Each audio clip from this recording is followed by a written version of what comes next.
होय मुडा ती मूर्ख त्या दगडा, वाचील जो कोणी ज्ञानेश्वरी जनी त्याची लोटांगणी.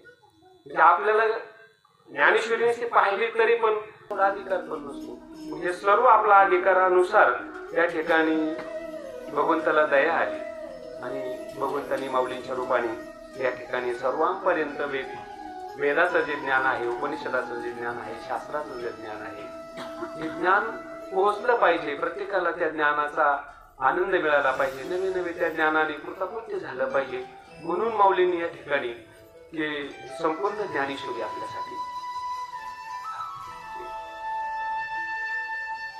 कारण की माऊली एक ठिकाणी असं म्हणतात की ज्ञानेश्वरीचं नुसतं दर्शन, आपण ज्ञानेश्वरीचं नाही एखाद्याला वाचायला वेळ, नाही एखाद्याला पाठ करायला वेळ, पण ज्ञानेश्वरीचं दर्शन जरी केलं तरी पण त्यांना ज्ञान प्राप्त होईल.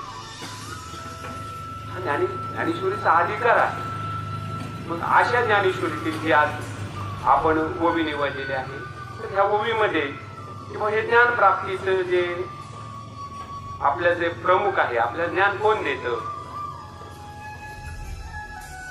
तर आपण सहज आपण म्हणतो की हे माझं गुरूंचं आहे. हे आत्मप्राप्तीपर्यंत आपल्याला जे पोहोचवतात ते आपले गुरु. आता प्रत्येक विषयामध्ये गुरु आहेत. आपल्या शेतीमध्ये गुरु आहे, व्यवसायामध्ये गुरु आहेत, पुन्हा नंतर आपल्याला धंद्यामध्ये पण गुरु आहेत. म्हणजे त्या त्या व्यवसायामध्ये ते गुरु आहेत. परंतु ते ज्ञान आपल्याला आत्मोन्नतीसाठी, आत्मप्राप्तीसाठी पुरेसं नाही. मग आपल्याला खरं जे ज्ञान आत्मप्राप्तीसाठी, आत्मोन्नतीसाठी जे ज्ञान आहे, तर ते आपले जे आध्यात्मिक श्री गुरु आहेत. कारण अध्यात्म ज्ञान नित्यतम तत्व ज्ञानार्थ दर्शनम एतच ज्ञान इति प्रोक्तम ज्ञान येदोता अन्यथा तरी शास्त्र जात जाण अभेचे अप्रमाण पार्थ अध्यात्म ज्ञानाविनु एक. म्हणजे हे जे काही ज्ञान आहे, अध्यात्म ज्ञान, हे जे आपल्याला आत्मकल्याणासाठी उपयोगी पडतं किंवा आपलं आत्मकल्याण करून देतं, ते ज्ञान आपल्याला फक्त आपले श्री गुरु देऊ शकतात. बाकीचे गुरु यदोता अन्यथा 13व्या अध्यायामध्ये हा 10व्या क्रमांकाच्या श्लोकामध्ये भगवंत सांगतात या किंवा बाकीची जे ज्ञान आहेत यदोता अन्यथा ती पर्यंत कामाची नाही. पुढं सुखासाठी, आत्मप्राप्तीसाठी, आत्मकल्याणासाठी, भगवत प्राप्तीसाठी ती पुरेशी नाही. ती पोट भरू ज्ञान आहे. किंवा तुम्ही त्या ठिकाणी एखादं मोठं पद मिळू शकता त्या ज्ञानाने, मोठी सर्व्हिस मिळू शकता त्या ज्ञानाने, भरपूर पैसे मिळू शकतात त्या ज्ञानाने. परंतु तुम्हाला जे काही ज्ञान, अध्यात्म जे मी कोण आहे, आपल्या स्वतःची जी ओळख आहे, तर त्या ज्ञान, त्याच्यासाठी ही ज्ञान अपुरी आहे. मग यासाठी कोणतं ज्ञान? अध्यात्म ज्ञान. आणि ते अध्यात्म ज्ञान प्राप्तीसाठी आपल्याला अध्यात्म गुरूंची फार मोठी गरज आहे. मग असे जे अध्यात्म आपल्याला, अध्यात्म म्हणजे आपण या ठिकाणी आत्मप्राप्ती, आपल्याला आत्मप्राप्ती करून देणारं जे सगळं ज्ञान ते अध्यात्म ज्ञान. त्या अध्यात्म ज्ञानासाठी आपल्याला अध्यात्म गुरूंची गरज आहे. आणि अध्यात्म गुरु आपल्याला जोपर्यंत मिळत नाही तोपर्यंत आपल्याला खरी भगवत प्राप्ती होऊ शकत नाही. कारण एखादं कोणी म्हणून अहो आम्हाला शाळेमध्ये पण गुरुजी होते, कॉलेजला गेलो त्या ठिकाणी पण गुरुजी होते, पुढे नंतर मोठ्या डिप्लोमा डिग्रीला गेलो त्या ठिकाणी पण आम्हाला गुरुजी होते. पण आपण त्या गुरुजींना विचारलं, गुरुजी तुम्ही कोण आहात? तर ते त्यांची भले मोठी डिग्री वगैरे सांगून मी PhD केलेला आहे, मी बाकीचे काय त्यांच्या अनेक डिग्र्या वगैरे ते सांगतील वगैरे, परंतु ते आपल्याला सांगू शकणार नाहीत. मी भेटलो आणि भेटल्यानंतर मग त्यांना म्हटलं काय चाललंय तुमचं वगैरे, काय नाही म्हटले मजेशीर चाललंय, बाकीचं मला अध्यापन वगैरे म्हणजे सगळ्या गोष्टी शेअर चालले. म्हणजे त्यांना मला तुम्ही PhD वगैरे करताय, काय असतं PhD म्हणजे वगैरे. मी विचारलं त्यांना काय असतं PhD वगैरे, तर त्यांनी सांगितलं की नाही, एखाद्या शास्त्र, एखाद्या गोष्टीचा सूक्ष्म अभ्यास, म्हणजे त्याच्या उत्पत्तीपासून तर त्याच्या नाशापर्यंत सगळा सूक्ष्म अभ्यास वगैरे आहे. तर त्या एका विषयावर आपल्याला प्रबंध वगैरे करायचे आणि त्याचं ज्ञान म्हणजे PhD वगैरे आहे. त्यांना म्हटलं फक्त हा एकच विषय झाला, म्हणजे तुम्ही एकाच विषयावर पीएचडी वगैरे केल्यानंतर तुम्हाला 2 लाख 3 लाख 4 लाख पगार वगैरे आहे. आणि त्यांना म्हटलं की बा आज अध्यात्म ज्ञानामध्ये तुम्ही जर पीएचडी वगैरे केलं तर तुम्ही हे पगारच मागणार नाही. तिच्या पगारासाठी तुमची अपेक्षा आहे. तुम्हाला जर जीवनामध्ये निरपेक्ष व्हायचं असेल, अपेक्षा रहित व्हायचं असेल, खऱ्या सुखाला प्राप्त व्हायचं असेल, आत्मसुखाची प्राप्ती करून घ्यायची असेल, तर आपल्याला या ठिकाणी अध्यात्म ज्ञानाची गरज आहे. आणि ते ज्ञान आपल्याला कोण देऊ शकतं? तर आपल्याला फक्त अध्यात्म गुरु देऊ शकतात. आज आपण पाहतो आपल्या समोर एक जिथं जागतं जिवंत उदाहरण आहे जगताप महाराज. आज त्यांना आळंदीला गेले, त्यांची निष्पुरव सेवा आणि त्या सेवेतून त्यांना झालेला गुरुप्रसाद, एक आदर्श, बाबांचा आदर्श पुढे ठेवून त्यांनी त्यांचं जीवन जगतात ते. त्यावेळेस आपल्याला आहे ना, आपण आपल्या सगळ्या गोष्टींची गणना पैशात करतो. किती पैसा आहे, किती वैभव आहे, गाडी आहे का, बंगला आहे का, काय आहे का. पण ह्याच्या सगळ्याच्या पाठीमागं आपण जर गेलो तर आपण त्याच्या पाठीमागं तुम्हाला आनंद किती आहे असं एक माणूस विचारायला तयार नाही. महाराज मी दररोज ऑफिसला सेवा करतो लोकांची, पण एक माणूस आम्हाला अजून भेटला नाही की बाबा तुम्ही आनंदी आहात का, असं कोणी विचारत नाही. का? त्याचं गिऱ्हाईकच नाही कोणी.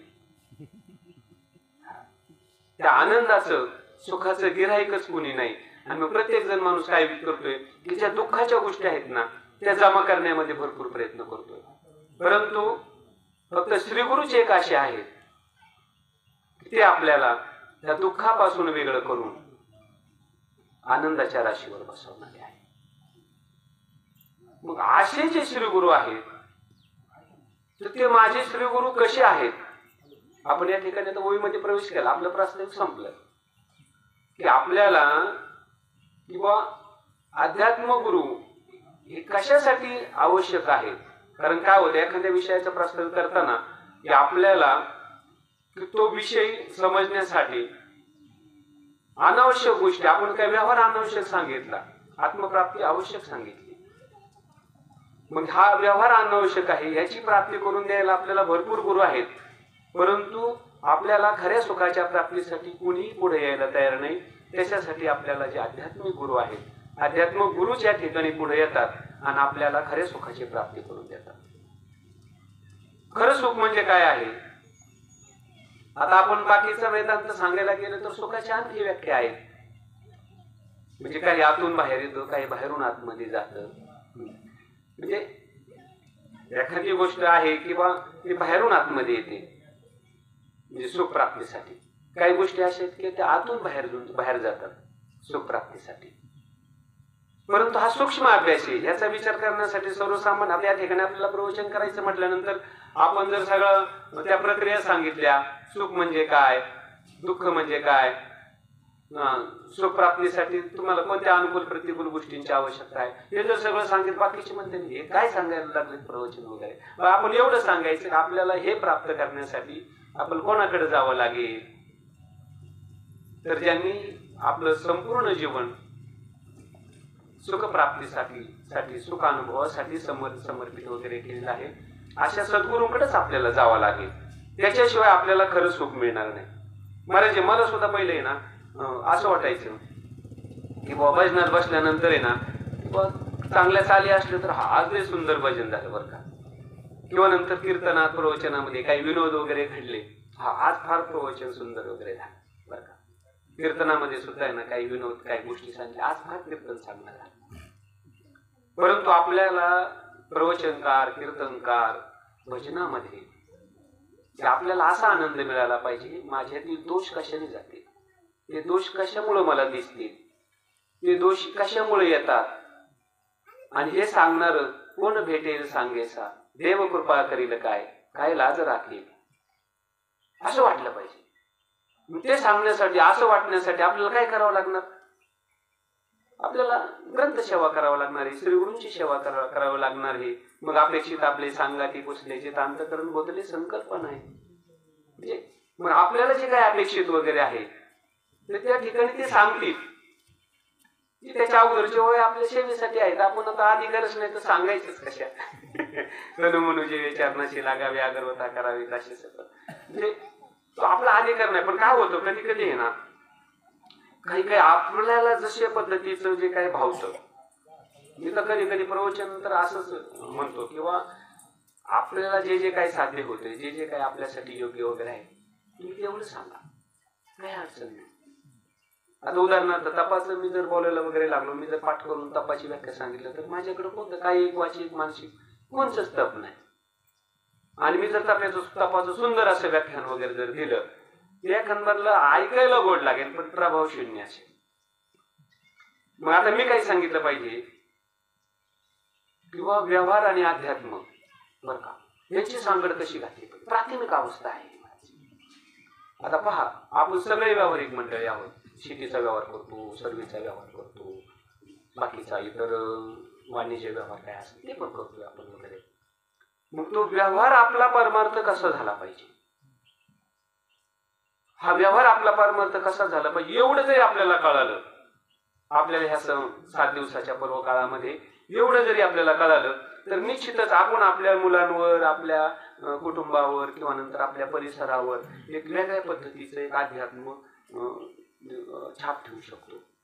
अध्यात्म तरी काय की ज्या गोष्टी शास्त्राने करू नये अशा सांगितल्या, ज्या गोष्टी कराव्या अशा सांगितल्या, यांच्या संपूर्ण प्रक्रिया म्हणजेच अध्यात्म आहे.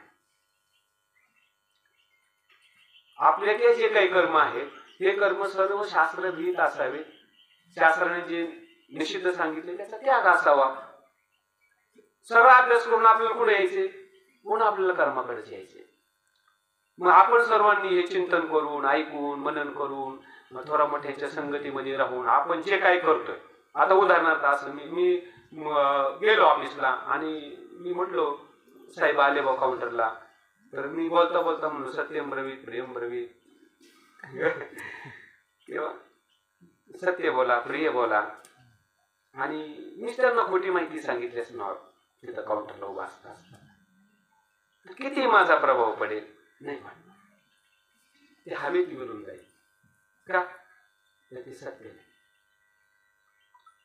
पण मी त्या ठिकाणी की त्यांना सांगितलेले सत्य आहे. जो व्यवहार आहे तो मी त्यांना सत्य सांगितलेला आहे. आणि तो व्यवहार कशा कशा पद्धतीने तुम्ही पार केल्यानंतर तुम्हाला ह्याच्यातून आर्थिक लाभ होईल आणि तुमच्या कुटुंबाला आर्थिक उन्नतीतून तुम्ही वर येतात हे जर मी सांगत असताना अनुभवजन्य मी जर सांगितलं आणि त्याचा त्यांना फायदा झाल्यानंतर मी त्यांचा त्या ठिकाणी व्यावहारिक गुरु झालो. मग आध्यात्मिक आणि व्यावहारिक गुरु याच्यातला फरक आपल्याला जर कळाला तर व्यावहारिक गुरु काय करतात, तुमचा व्यवहार हा निर्दुष्ट असला पाहिजे, चांगला असला पाहिजे, निष्कलंक असला पाहिजे. असा व्यवहार तुमचा झाल्यानंतर तुम्हाला काय होतं, तुमचं चित्त हळूहळू हळूहळू शुद्ध होऊन जातं. कर्मने चित्त शुद्ध होतं. आपल्या वाट्याला आलेलं कर्म आपण त्या ठिकाणी निष्काम भावाने कर्मण्यवाधिकारक्षम आपण शिकत आपण निष्काम भावाने कोणत्या अपेक्षा न ठेवता आपलं कर्तव्य कर्म म्हणून केलं तर आपलं नंतर चित्त शुद्ध होतं. चित्त शुद्ध झाल्यानंतर काय होतं, त्या ठिकाणी आपण जे जे काही करणार वगैरे आहे त्या गोष्टीचं जे काही आपल्याला सूक्ष्म स्वरूप कळायला सुरुवात होते. कारण चित्त मलिन असल्यानंतर आपल्याला योग्य अयोग्याची त्या ठिकाणी बुद्धी कामच करत नाही. अयोग्यालाच योग्य म्हणणार, योग्यालाच अयोग्य म्हणणार. चित्त शुद्ध जर झालं तर आपण योग्याला योग्य म्हणणार, अयोग्याला अयोग्य म्हणणार, चुकीला चूक म्हणणार, बरोबरला बरोबर म्हणणार. आणि ज्यावेळी चूक आणि बरोबर आपल्याला कळायला लागलं की आपल्याला त्या ठिकाणी अध्यात्माची आवड निर्माण होते. आणि अध्यात्माची आवड निर्माण होण्यासाठी आपल्याला एक चांगल्या सद्गुरूंची आवश्यकता आहे. मग प्राथमिक अवस्थेमध्ये आपण ज्यांच्याकडनं आपल्याला हे प्राप्त झालंय त्या ठिकाणी त्यांचा आश्रय करा, नंतर ग्रंथांचा आश्रय करा, नंतर त्या ठिकाणी श्रवण कीर्तन यांचा आश्रय वगैरे करा. हे केल्यानंतर आपल्याला आपल्या खऱ्या सद्गुरूची ओळख होते. कसं ओळखणार आपण सद्गुरूला सांगा ना. मला तर प्रश्नही महाराज फार मोठा. आपण कोणतेच प्रयत्न न करता आपण आपल्या गुरूंना ओळखायला गेलो, कसं ओळखणार. मी एक काम महाराज खरं करत नाही. म्हणजे उदाहरणार्थ मी उठल्यापासून एक काम खरं करत नाही, ऑफिसला एक काम मी खरं करत नाही, माझ्या शेतात एक काम मी खरं करत नाही, कशा पद्धतीने मी माझ्या गुरुला ओळखू शकतो? नाही ओळखणार, साफ खोटे.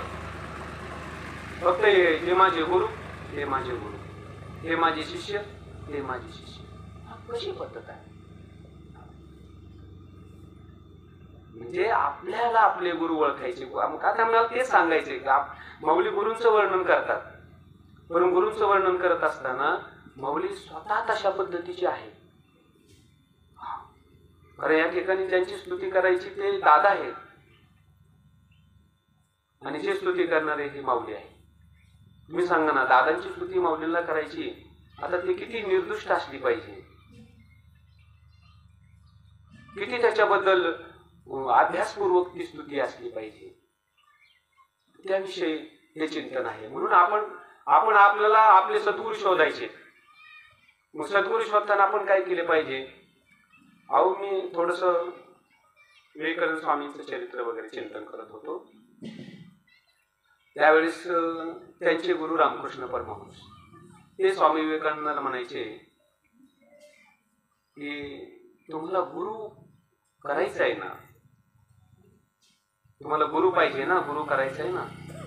तर ते म्हणले गुरुला दिवसाही पण ओळखा आणि रात्रीचं झोपेत सुद्धा ओळखा. गुरुच्या सहवासामध्ये तुम्ही लगेच गेले गुरु करून घेतला, तुमची फसगत होऊ शकते. म्हणजे गुरु झोपल्यानंतर सुद्धा तुम्ही ओळखलं पाहिजे माझे गुरु कसे आहे. त्यांना झोपत सुद्धा ओळखा, जागृतीमध्ये पण ओळखा, त्यांच्या सहवासामध्ये राहा. गुरु करायला घाई करू नका आणि मग गुरु करा, ते तुमचं आत्मकल्याण करते. तसं आपल्याला व्यावहारिक दृष्ट्या जे लोक शास्त्र धर्म नीती यानुसार वागतात, आज व्यावहारिक दृष्ट्या त्यांना गुरु माना आणि पाहून घ्या वागतात की नाही, करतात की नाही तशा पद्धतीचं, आणि मग त्यांना त्या ठिकाणी गुरु माना. आता तुम्हाला आध्यात्मिक तुम्हाला हे झाली पण अलीकडली पद्धत, पण आध्यात्मिक गुरु तुम्हाला करायचे त्यासाठी तुम्हाला किती अभ्यास करावा लागेल. सगळे, कारण या ठिकाणी ज्ञानेश्वरीमध्ये म्हणजे गुरूंचं वर्णनाचं भांडार आहे, भांडार. हा मावळी विश्वाभासू नवलोदयला चंदासू अद्वय विजय विकासू सूर्योगला प्राची जगाराने प्रकाश. गुरूंचं वर्णन प्रत्येक अध्यायामध्ये आपल्याला वेगवेगळं, एक एक ओवी जरी आपण घेतली तरी आपल्याला भरपूर, बाकीचं पाठ होणं मुश्किलच आहे, पण एक एका ओवीवर जरी आपण चिंतन केलं, एक एक ओवी जरी आपण पाहून घेतली तरी माऊलींनी गुरूंचं वर्णन कशा पद्धतीने वगैरे केलंय आणि अशा पद्धतीचे माझे गुरु कसे आहेत, तर माऊली या ठिकाणी या ओवीमध्ये प्रतिपादन वगैरे करतात. आता आपण काय झाले, व्यावहारिक गुरु सांगितले, आता आपल्याला आध्यात्मिक गुरु पाहिजे. व्यावहारिक गुरुमध्ये काय सांगितलं आपण, तुम्ही त्याचा व्यवहार तपासा, त्याचे आचार तपासा, त्याचे विचार तपासा. दुसरी गोष्ट त्याची दैनंदिनी तपासा, त्याचं कर्म पण तपासा. कारण का, हे तपासल्याशिवाय तुमचं चित्त शुद्ध होणार नाही. चित्त शुद्धानंतरच तुम्हाला ज्ञान प्राप्तीकडे जायचंय. चित्त शुद्ध न करता एखादा कोणी ज्ञान प्राप्ती करतो, अधिकारी कसा असेल, नाही होणार. तो अधिकारी त्या ठिकाणचा अधिकारी नाहीये. म्हणून निष्काम कर्माने नंतर तो ज्ञानाचा अधिकारी वगैरे तयार होतो. आणि मग असा जो ज्ञानाचा अधिकारी तयार वगैरे झालेला नंतर व त्याने आपल्या गुरूंना शरण गेलं पाहिजे. कारण की ते ज्ञानाचा पुरवठा, ते सेवा हा दारवंटा, ते उलगुण घे सोबटा मज प्रती तनु मनुजे विचारणाशी लागावे, अनुभवता करावे दाशी सकल. अशा पद्धतीने म्हणजे गुरूंचं वर्णन काय, ज्ञानाचा पुरवठा, सेवा हा दारवंटा. मग असे गुरु आहेत, मग अशा गुरूंना त्या ठिकाणी आपण शरण जायचंय. आणि शरण गेल्यानंतर ते गुरु काय करतात आपल्याला, तर आपल्याला आपल्या खऱ्या सुखाची प्राप्ती करून देतात. आता खरं सुख म्हणजे काय आहे, की ज्या गोष्टीमुळे आपल्याला,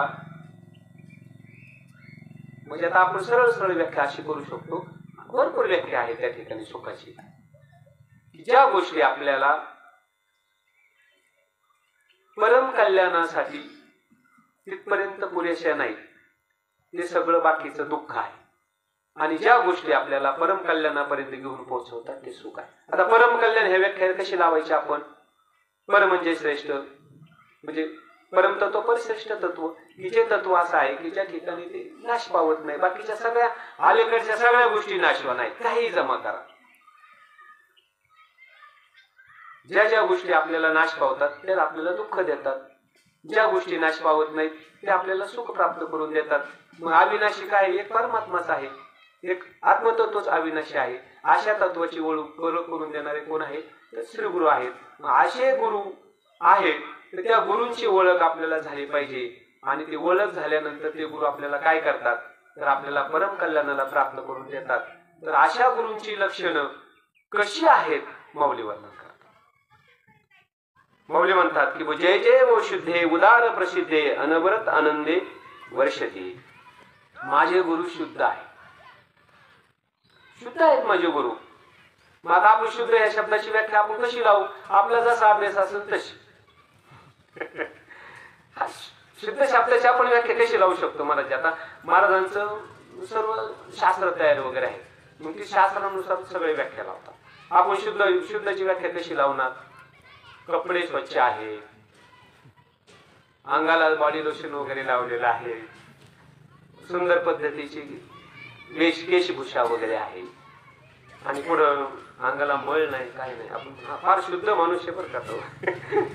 कारण का? आपण तिथपर्यंत आपल्याला ज्ञान शास्त्र आपल्याला त्या शास्त्रानुसार पाहिजे. बाकीचं आता व्यावहारिक चिंतन मी कशासाठी केलं होतं? तर आपल्याला आता बाकीचे ज्यांचा अभ्यास वगैरे आहे तर त्यांना ते महाराज म्हणतात काय लावलं ह्या माणसाने. पण आपल्यासाठी आता डायरेक्टलीच आपण जर जय जय शुद्धे उदार प्रसिद्धे सुचिर सुची गंगा होय आणि दिल्या त्याच्यावर सगळे 2-4 वगैरे सांगून, तर बाकीची म्हणते की काय आम्हाला कळायलाच नाही. पण आपल्याला सुचित्व व्हायचे, शुद्ध व्हायचे, पवित्र व्हायचे. मग आपल्याला काय करावं लागेल बर का?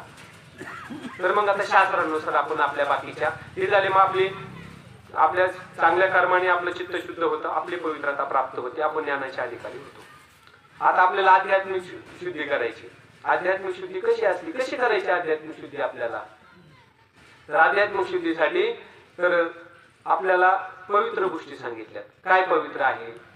गंगा पवित्र आहे. सुचितो सुची गंगा होय, पाप ताप जाय परी तेथे आहे बुडणे. ते म्हणले गंगेत गेल्यानंतर आपले पाप जात, मग आपण सुचिरभूत होतो. परंतु आता मला पोहताच येत नाही. गंगेत जायचं म्हणजे असं कडेला बसून पाणी घ्यायचं असं नाही. त्या ठिकाणी गंगेच्या मेन प्रवाहामध्ये गेलं पाहिजे. त्या ठिकाणी हर हर गंगे, हर हर गंगे, हर हर गंगे, आणि त्या ठिकाणी आपण 3 डुबक्या मारल्या पाहिजे. आता डुबक्या मारताना जर आपल्याला पोहा येत नसेल तर डुबक्या मारलं तर बराचसा भाग खाली जातो, काही पायाचा भाग वर येतो. तर पोहायला येत नसतं तर आपल्याला बुडण्याची भीती आहे. तैसे सुचितो नव्हे सज्जनाचे. संतांचं सुचितो तसं नाही. त्यांच्यापाशी गेल्यानंतर तो अडाणी आहे, बद्ध आहे, कसा पण असू द्या, आपण सारिकी करीती तात्काळ नाही काळ वेळ दयाला. तर संत काय करतात की त्याला आपल्यासारखं सुचिरभूत बनवतात, निष्कलंक बनवतात, निष्पाप बनवतात. संतांचे अंग लगे पापाचे जिन्ने गंगे तेने संत संगे सूचित व्हायचे. गोवीला आपल्याला यायचंय किंवा संत संगतीमध्ये गेल्यानंतर आपल्याला काय करायचंय? त्या ठिकाणी संत गेल्यानंतर आपल्याला काय करतात? आपला अधिकार पाहत नाही. तुम्ही कोणत्या जातीचे, कोणत्या धर्माचे, कोणत्या वर्णाचे, काही पाहत नाही. ते काय करतात? आपला भाव पाहतात. काय यांचा विचार, कशासाठी माझ्यापाशी आले? कारण का त्यांना कळतं सगळं.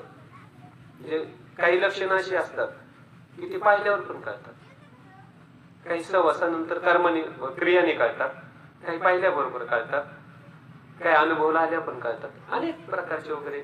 आता काही असे असतात दृष्टीला दृष्टी लावली की कळणार, म्हणजे कशा पद्धतीने हा विचार वगैरे आहे. तर मग संत काय करतात? तर त्यांना सुचिरभूत करतात. गंगेमध्ये बुडण्याची भीती आहे, पण त्याने संत संग गेल्यानंतर, संताच्या संगतीत गेल्यानंतर त्याला कोणत्याच प्रकारची भीती तैशी सुचितो नये सज्जनाची.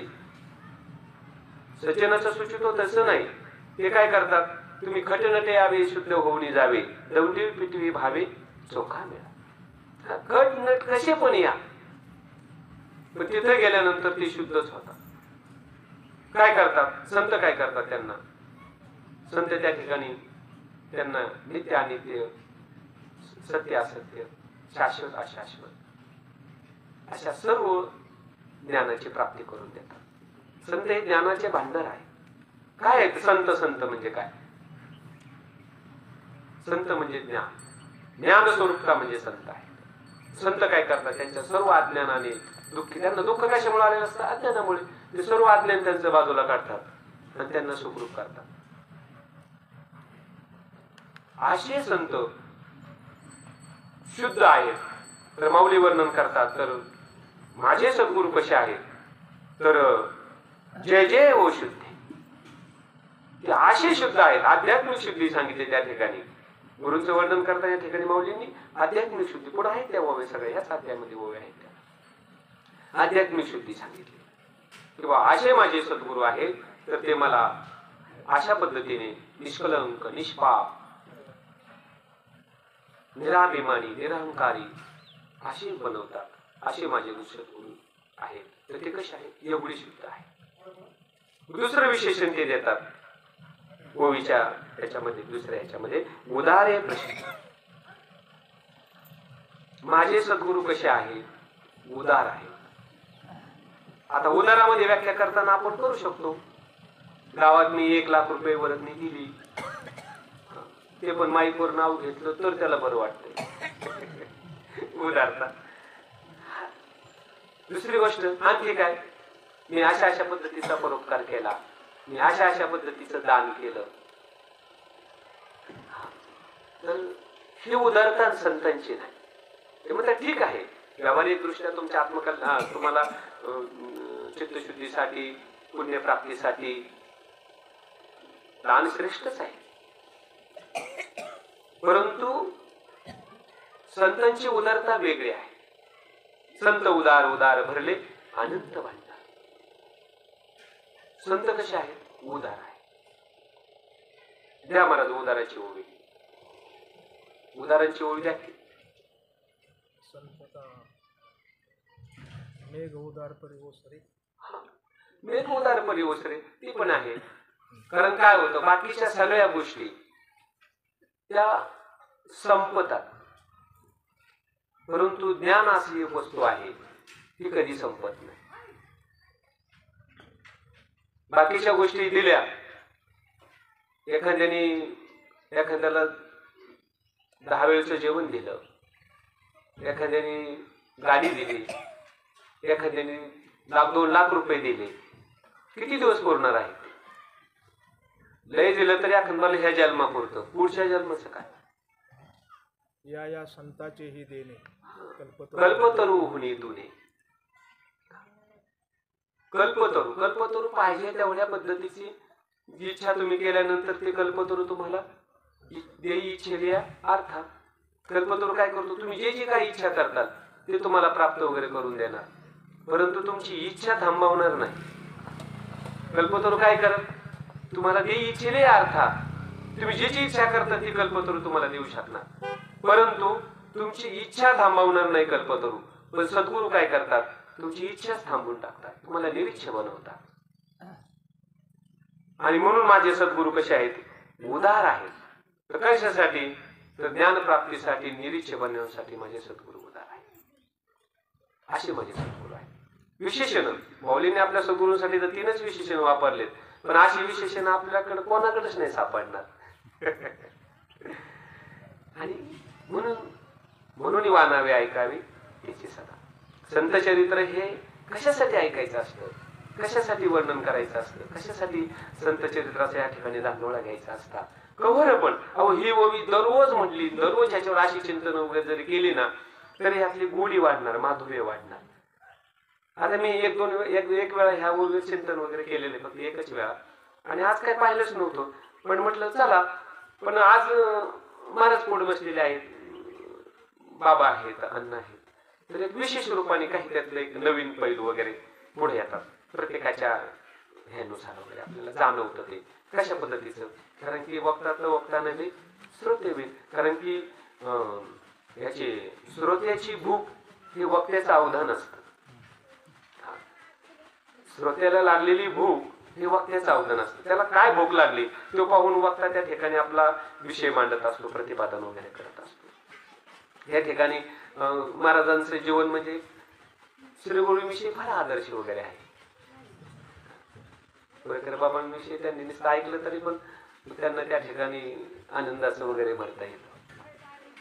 अशा ठिकाणी किंवा आता मला पण असं वाटलं की आता महाराजच पुढे बसलेले आहेत ना, मग आपण हीच मूवी घेऊ किंवा त्यांच्यावर कृपा आहे श्रीगुरूंची, सद्गुरूंची. कृपेचे पोचणे जन्मोजन्मी तुका म्हणे. मग आपल्यावर सद्गुरूंची कृपा व्हावी, आपल्यावर सद्गुरू त्या ठिकाणी आपल्याला भेटावेत, आपल्या सद्गुरूंची कृपा व्हावी. आणि सद्गुरूंकडनं आपल्याला जे काही आध्यात्मिक जे काही ज्ञान आहे, आध्यात्मिक काय जो आनंद तो मिळण्यासाठी आपण ते चिंतनच केलं पाहिजे ना. ते चिंतन केल्याशिवाय आपल्याला कसं मिळेल, नाही मिळणार. आणि म्हणून या ठिकाणी माऊली आपल्या सद्गुरूंचं वर्णन करताना तिसरं विशेष सांगतात किंवा अनवर्त आनंदे वर्षिते. माझे सद्गुरू काय करतात, अखंड आनंदाचा वर्षाव करतात. अनवर्त, अखंड, अखंड आनंदाचा. आता बाकीच्या ठिकाणी आनंद मिळतो पण कधी कधी मी गेलो बा तोडकर महाराजांकडे वगैरे, परंतु ते जर प्रसन्न असले तर ते म्हणणार महाराज या, कधी आले, कशी काय तुमची तब्येत, बरं आहे ना. पण या खंडोरला त्यांचं बाकीची काय अडचण असेल वगैरे, काय वैयक्तिक शरीर ठीक नसेल, काय असेल, तर ते म्हणणार की बा तुम्ही आले पण आज काय माझी तब्येत बरी नाही. म्हणजे तसं तुम्ही म्हणजे हे तुमच्यावर नाहीये की उदाहरण वगैरे दिलं, आज काय माझी तब्येत बरी नाही, तुम्ही आज उगाच आले, आज आपल्याला काय चिंतनाचा आनंद मिळणार नाही. मौल्य म्हणतात माझे सद्गुरू तसे नाही. व्यावहारिक अनुकूल प्रतिकूल आनंद मानणारे माझे गुरु नाहीत. अखंड अनवर्त, अनवर्त आनंदे वर्षिते, अखंड आनंदाचे वर्षाव करणारे माझे सद्गुरू आहे. कारण त्या ठिकाणी ओव्या देताना मौली म्हणतात की बा हे म्हणतो दोष काय परी जीविताची, जीवितवाची हानी वय तैशी सुचितो नवे सज्जनाची. त्याच्यावर ओव्या करत असताना ते म्हणले की बा बाकीच्या गोष्टीमध्ये सगळे शुद्धी आहे, शुचित्व आहे, आनंद आहे, परंतु तो मर्यादित आहे, तात्पुरता आहे. परंतु माझ्या श्रीगुरूंकडे तो मर्यादित नाही. कसा आहे, अनवर्त, अखंड, की त्याच्यामध्ये कधीही खंड नाही. मग तो आनंद प्राप्तीसाठी आपल्याला काय करावं लागेल. तुम्ही आता सर्व बहुश्रुत मंडळी आहेत, तुम्ही म्हणले अहो तुम्ही भरपूर सांगितलं माझे गुरु शुद्ध आहेत, माझे गुरु या ठिकाणी उदार आहेत, अखंड आनंदाचे वर्षाव करणारे आहेत, परंतु ते आम्हाला प्राप्त होण्यासाठी आम्ही काय केलं पाहिजे, तो आनंद आम्हाला मिळण्यासाठी आम्ही काय केलं पाहिजे, ते उदारत्व प्राप्त होण्यासाठी आम्हाला आम्ही काय केलं पाहिजे, त्या ठिकाणी ते शुद्धत्व प्राप्त करण्यासाठी आम्ही काय केलं पाहिजे. तर त्या ठिकाणी ते माऊली वर्णन करतात तेव्हा तुम्हाला हा जर खरंच सुख प्राप्त व्हायचं पाहिजे असेल, हा सगळा आनंद मिळायचा पाहिजे असेल, तर तुम्हाला काय करावं लागेल, तर आपल्या सद्गुरूंना शरण गेलं पाहिजे.